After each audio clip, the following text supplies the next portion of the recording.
लिखा है, जिस शिव महापुराण के चिंतन से एतत् शिव पुराणम ही परम शास्त्रोत्तमम शिवरूपम क्षितोज्ञेयम सेवनीयम च सर्वथा, जो सर्वथा श्रवण योग्य है, क्योंकि इसमें ज्ञान शक्ति भी है और क्रिया शक्ति भी है। और केवल ज्ञान शक्ति क्रिया शक्ति से जगने वाले जीवन की इच्छा शक्ति भी इसमें निहित है। आइए समझिए इस बात को कि हमारे हाथ में शिव पुराण न पड़ा हो, जैसे हमारे हाथ में शिव पुराण के रूप में साक्षात शिव जी की कृपा आई हो। देखो भाई, गंगा जी, कुछ लोग चाहते हैं हम गंगा तक ना पहुंचे तो गंगा हम तक आए। चलो आ जाएंगे, आप बड़े बड़े भाग्यवान हो, गंगा जी आप तक पहुंच जाएंगे। आप कहोगे चलो गांव तक गंगा जी पहुंच ही गई है तो घर तक भी आ जाए, आ भी जाएगी। आप बड़े भाग्यवान हो, आ जाएगी। आप कहोगे अब घर तक आई है तो घर के पात्र में भी आ जाए। चलो बहुत ज्यादा भाग्यवान है, आपके घर के पात्र में भी गंगा जी आ गई, फिर आप कहोगे अब घर के पात्र में भी आ गई है तो मुख में आ जाए।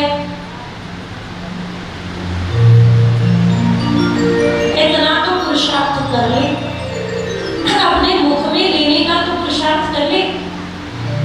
बड़ी कृपा हुई है कि गंगा जी यानी शिव महापुराण रूपी ज्ञान की गंगा आप तक पहुंची है। रामचरितमानस में तो कहते हैं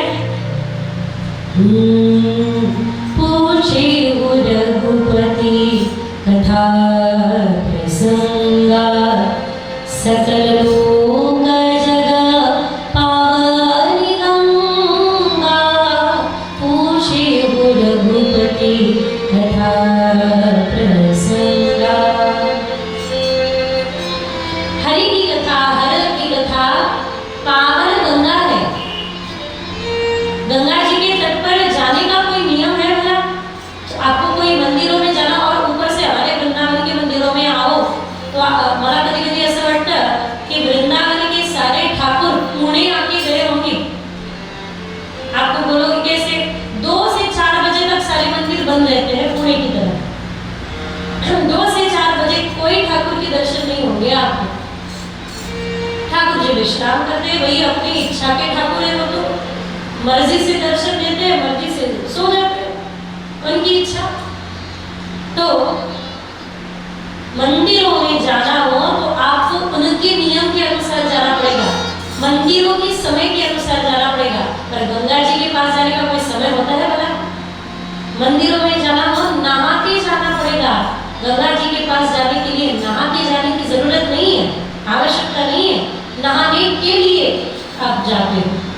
और वाच्य वदना गंगा गंगा सकल पाप जाति भंगा, कहने का तात्पर्य यह है कि आप जहाँ गंगा जी का ध्यान धरते हो, गंगा जी वहाँ प्रकट हो सकती है। जब आप स्नान करते हो, इसलिए तो हमारे परंपरा में कहा है, बोलना है गंगे च यमुने चैव गोदावरी सरस्वती नर्मदे सिंधु कावेरी जलस्मिन् सन्निधिं कुरु। कहते हो? आप कहते हो? जलस्मिन् सन्निधिं कुरु गंगे च यमुने चैव गोदावरी सरस्वती।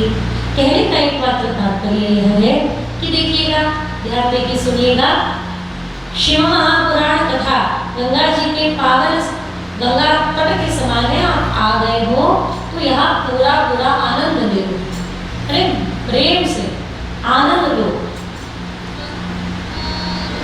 यही एकमात्र स्थान है जहाँ आप सुरक्षित हो, यही एकमात्र स्थान है जहाँ आप प्रभु के छत्र के नीचे हो, एक छत्र के नीचे हो। और यही एकमात्र स्थान है जहाँ आप पर कृपा बरस रही है।